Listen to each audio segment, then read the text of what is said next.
Hey.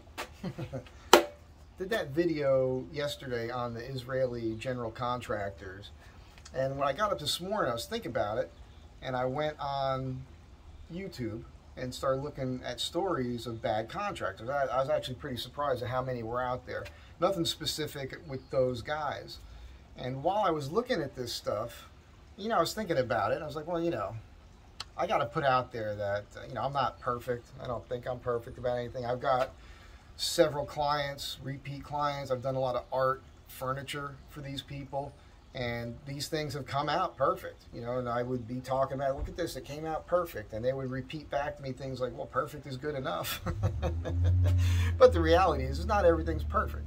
I've had at least 3 experiences I can think of in the last 30 years where things didn't go great, and 2 of them were within the last 5 years or so.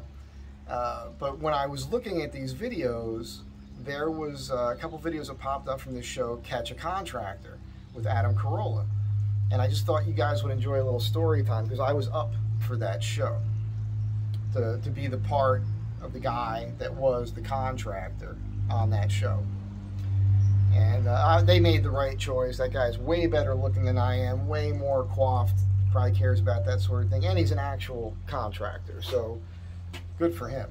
But the way that happened for me was, I know this woman, she's a casting agent.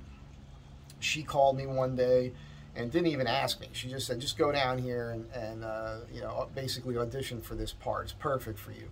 So I drive down to this joint, and I get in this room with a guy operating the camera, and he's asking me a bunch of questions, and I'm answering them, and I'm mostly answering the questions with stories. And I was in there for quite some time, like 40 minutes at least. And then we're done. We go out in the office, and I was talking to somebody else in the office, and he heard what I was saying. He said, hey, can we get that story on tape? So he brings me back in the room, and I'm in there for another, 15, 20 minutes.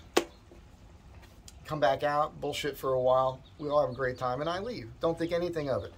My attitude whenever I go in for auditions, and I don't do it very often these days, but I used to more often, is, look, I got to get to work. So let me just get in here, get it done.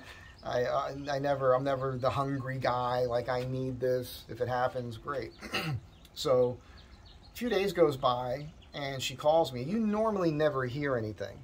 If you go on an audition, you don't hear anything. Either you get it or you don't. And she called me up, and she said, hey, they've narrowed us down to 3 dudes. You're at the top of the list. They really like you. By the way, they've got like at least an hour of footage on you. She said most of the guys that went down there, they've got like 10 minutes, 15 minutes. So they really liked you. She said if you don't hear anything by this date, then it's probably just not happening. And I didn't hear anything by that date. I just forgot about it. Then one day I saw an ad for the show on, and I was like, whoa, that's the show. And I remember I reached out to Adam Carolla at one point. I don't think he ever got this email, because I didn't understand what was going on. I didn't know, I was not told that it was his show. He was attached to it from the jump. So I thought he got a job that I could have got. So I had tried to have fun with him, like tongue-in-cheek, like, hey man, how many jobs do you need? Like, give a brother a break, man. At least check out my stuff, maybe hire me to build you something. But I never heard back. He probably never even saw that. And that's that.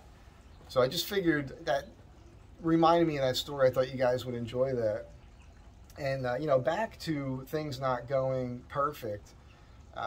Like there's these 3 things. I don't know if I'll get to all of them, but there's 2 of them that involved, like one was an outdoor side door, one was a skylight thing. Both of those clients asked me to do things that I was not comfortable with, and I told them.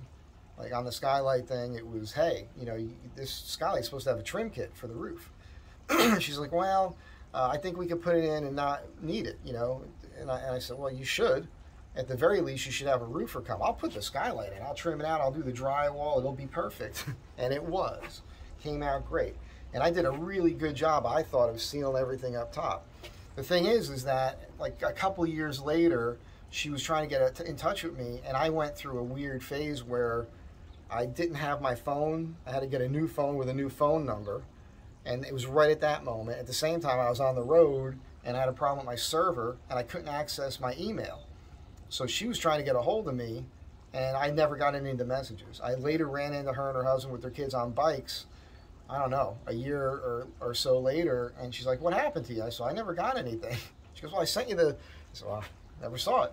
And then I eventually went back and saw the emails, and so, yeah, so she ended up with a little leak, and that was kind of her fault, because she never did have a roofer come and seal anything up after the fact, which I told her she was going to need to do. And I'm not a contractor. I do this job. I'm very open about it.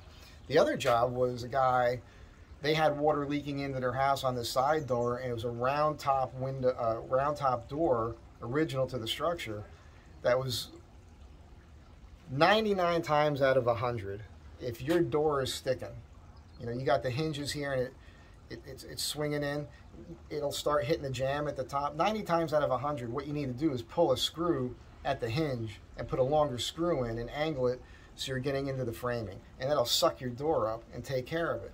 What I run into very often is where somebody just keeps taking wood off the door. All right, they're hitting it with a planer or a sander or something. So when you do suck it up, now you got a gap here. And that's what happened there. Also, somebody come in and put a brick patio in, so there was no longer a step when you stepped outside the door. So water was coming off the house when it rained, getting behind the brick in the building and just pouring down. They happen to have a basement space under there. I went under there when it was raining, and it looked like a waterfall coming down.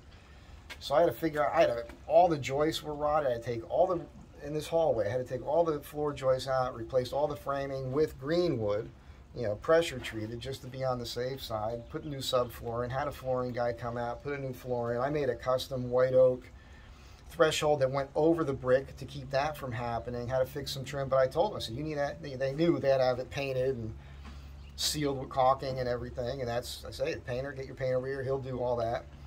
And then, I don't know, a couple of years went by, or a year or so, and they started calling me about it. Water was just coming in under the door a little. And I said, oh, just put a thing on there. I can come over, cost a couple bucks, no big deal. Didn't hear back from them. Then started hearing from them again several months later.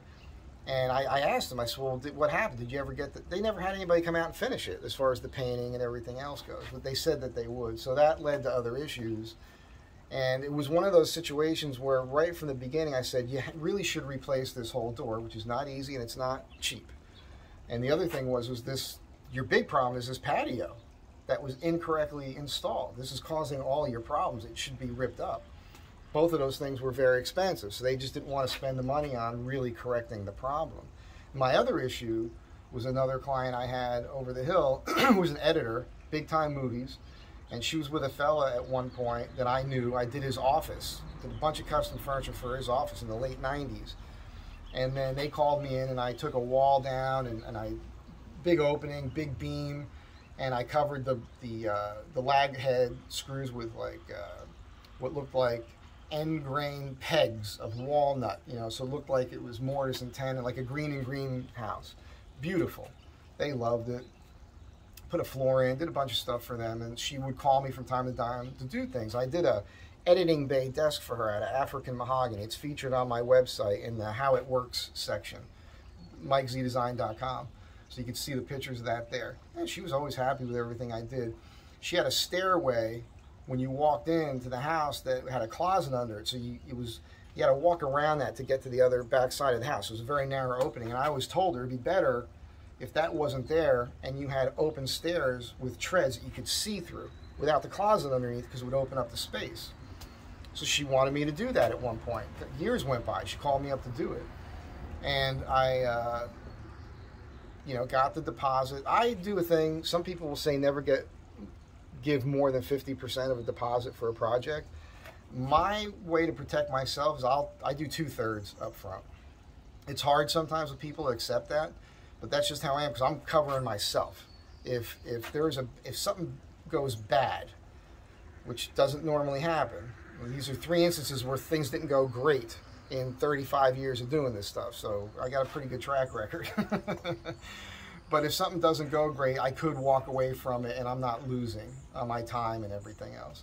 So anyhow, I got all the material and I had to have a lot of it milled. It was 2 big giant stringers of Douglas fir and then a bunch of walnut for the treads. And I was angling, I was doing all the stuff, I was doing all the work. I got real sick during this.